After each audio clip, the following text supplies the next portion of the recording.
contre la vaccination obligatoire. C'est ça. Pourquoi? Eh bien, en fait, ce que j'ai compris de ce que disait Monsieur Véran, il voudrait rendre obligatoire la vaccination apparemment pour mes collègues d'EHPAD. Oui. Le problème, c'est que le premier paradoxe que je vois, c'est qu'on veut obliger mes collègues à se vacciner pour protéger des patients déjà vaccinés. Oui. Si le vaccin protège du virus, les soignants qui ne sont pas vaccinés ne pourront pas contaminer des résidents vaccinés. Aurélien, vous dites quelque chose qui est partiellement faux, hein? Oui, je vous écoute. Mais Aurélien, la vaccination, ce n'est pas qu'un problème personnel. La vaccination, ce n'est pas un problème égoïste. C'est pas j'attends l'immunité collective et dans les EHPAD, il y en a 80% de résidents vaccinés, donc je n'ai pas besoin de le faire. La vaccination, ça marche à condition que tout le monde s'y mette, Aurélien. Oui, mais prendre un médicament, c'est d'abord en fonction du patient auquel vous le donnez. Il faut qu'il y ait un bénéfice pour le patient. Oui, mais exemple, Aurélien, vous êtes jeune, vous avez 31 ans, donc exactement, voilà, exactement. donc vous vous dites, moi, il n'y a pas de problème, je ne contracterai pas de forme grave, etc. Sauf que ceux que vous soignez, Aurélien, eux, ils sont les plus à risque. Et ils sont vaccinés.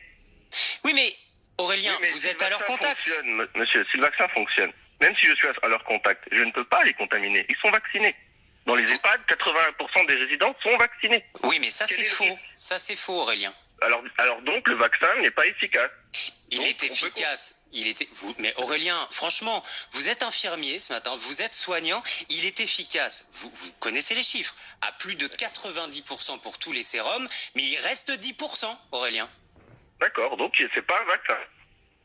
Mais attendez, vous connaissez un vaccin efficace à 100%, Aurélien? Moi, je connais... En revanche, quand tout le monde se fait vacciner, on arrive... Non mais attendez, quand tout le monde se fait vacciner, on arrive à éteindre une épidémie quasiment à 100%. Il y a beaucoup d'épidémies, par exemple, vous prenez la grippe, quand on vaccine les gens, on les vaccine avec une probabilité de type de virus. Et je vous parle là de la rougeole, de la rubéole. Ce ne sont pas les mêmes maladies, monsieur, les risques ne sont pas les mêmes pour la population.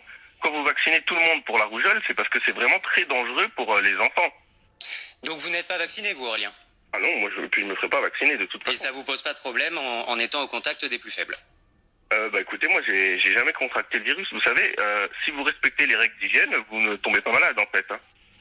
Bon, bah écoutez, je le disais, j'ai un peu de mal à comprendre ce raisonnement, mais c'est pour ça qu'on en débat ce matin. Agressif, mais agressif, si vous oui, voulez. Voilà, on n'essaie pas tellement en placer une, donc on voit très bien de quel côté vous penchez. La neutralité journalistique est en danger apparemment. Hein.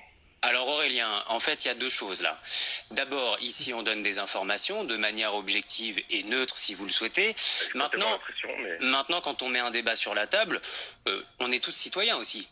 Oui, donc vous donnez votre avis. Non, mais vous avez le droit, d'accord. Et ça vous pose un problème, Aurélien? Ah bah, un journaliste qui donne son avis, oui, ça pose un problème. Un journaliste, il doit donner des informations. C'est ce qu'on fait. C'est ce qu'on fait aussi. C'est ce qu'on fait aussi, Aurélien. D'accord, non, mais c'est très bien. Maintenant, tout le monde le sait, c'est très bien. Et c'est pour ça aussi que beaucoup écoutent et regardent RMC. Merci infiniment. C'est pour ça que j'écoute RMC aussi.